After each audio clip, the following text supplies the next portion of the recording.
Coming out this podcast, just a man doing the best he can with what he got. And let's talk about Royce White and this whole transgender issue in the WNBA. And the problem with modern politics and social commentary in general is that dumb people will say dumb shit, and then other dumb people will hear them and think that shit sounds smart. So now you have an epidemic of people saying things that sound smart to people who already believe the same dumb shit they believe.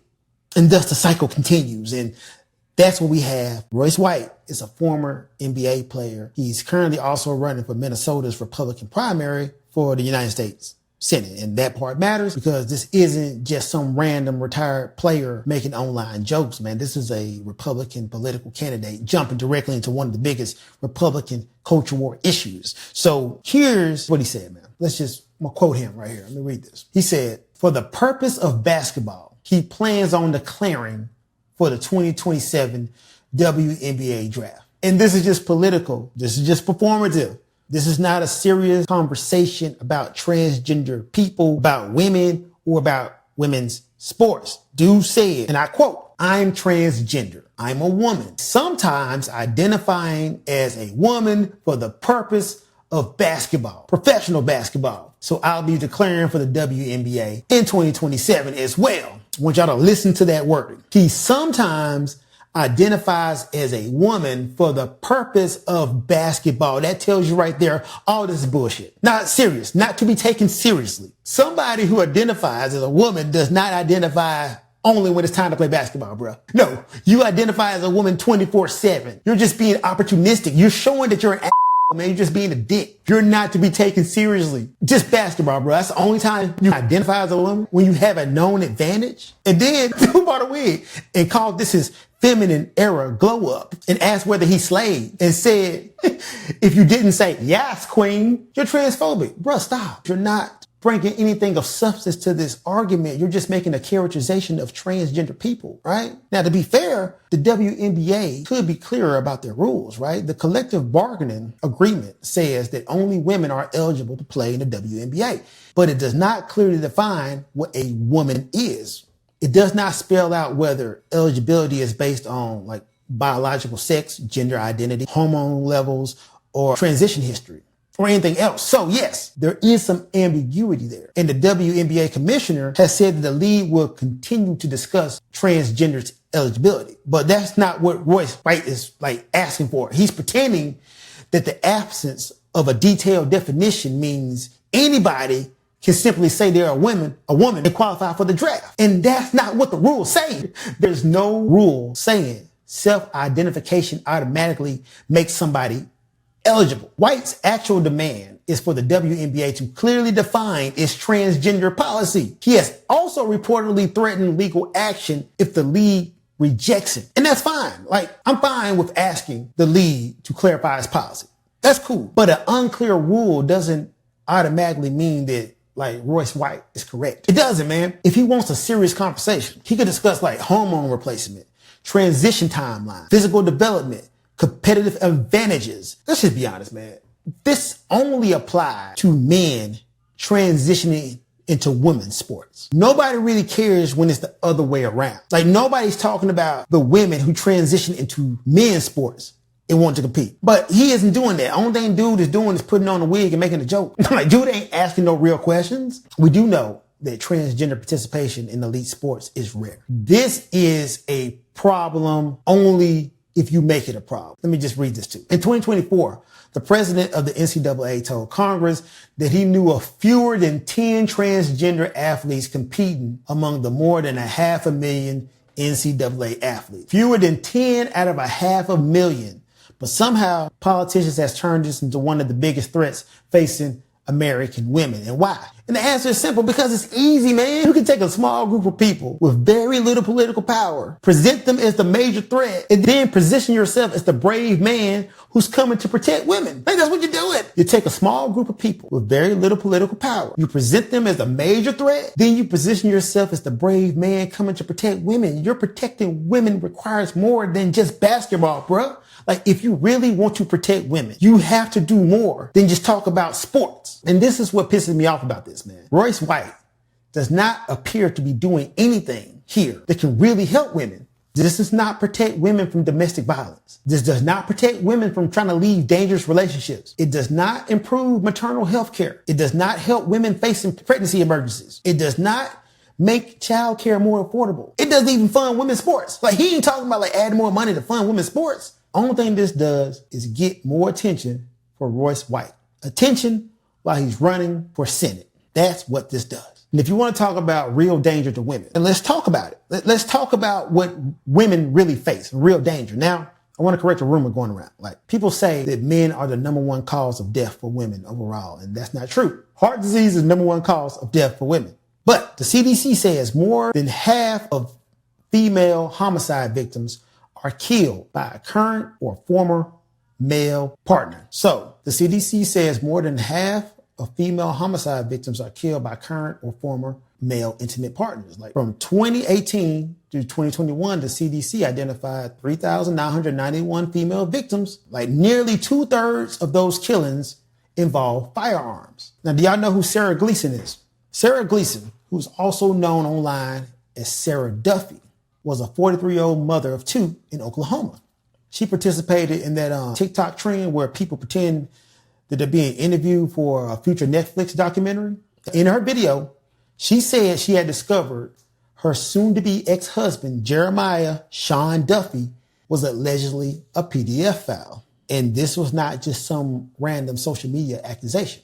Police said Duffy was under investigation for allegedly molesting a 15-year-old girl he had coached in basketball, ironically. The matter had been referred to federal authorities. The girl's parents had also set out to get a protective order against Duffy.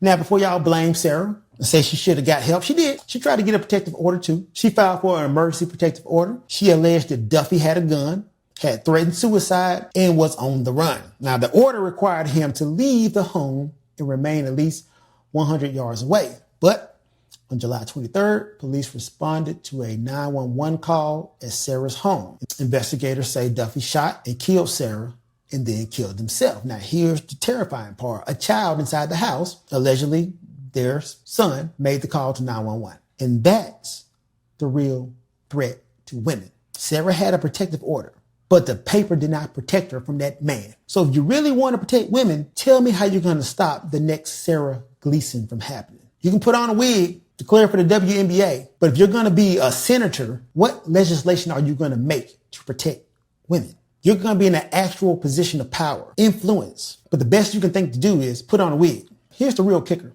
to all this. And this is where I don't think Royce White actually thought this out. Because in April 2026, a Minnesota judge issued a long-term protection order requiring White to stay away from his former wife and their son.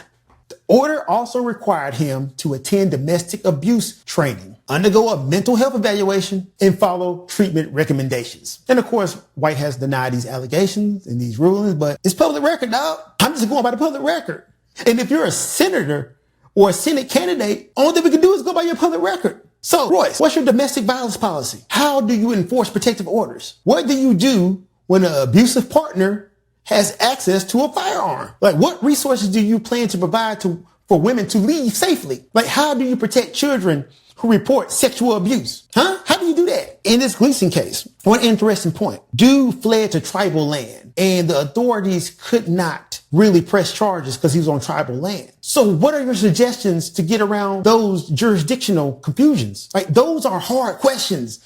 Like, that requires law, funding, coordination, and accountability. Putting on a wig only requires a camera. It doesn't require you to have policy, right? If you really care about women, dog, what are you going to do about women's health care? Where's all the protect the women energy when it comes to like miscarriages and maternal mortality? Like, where's the concern about prenatal care, postpartum depression, contraception, the right to choose?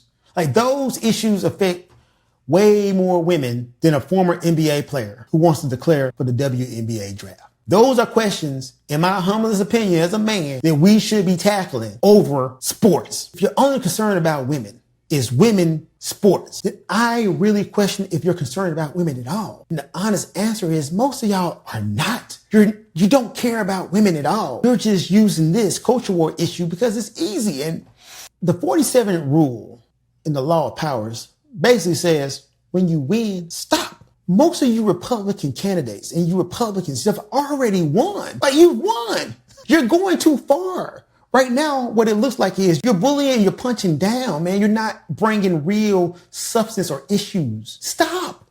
Like, you're going to lose a large swath of people. Like, I myself will concede that you should have real conversations about competitive balance. But that is for the WNBA to decide. That should not be for the U.S. Congress to decide. That ain't your position. Like, let them choose that. The numbers are so small that every single state or NCAA body can decide for themselves their rules. You don't have to inject yourself in this. This is not a major thing. Only thing you're doing is creating fear, creating anger, and using this as clickbait in attention to try to get votes. And I think that is stupid, man. It's just a game to you, right? And the WNBA Players Association basically said the same thing.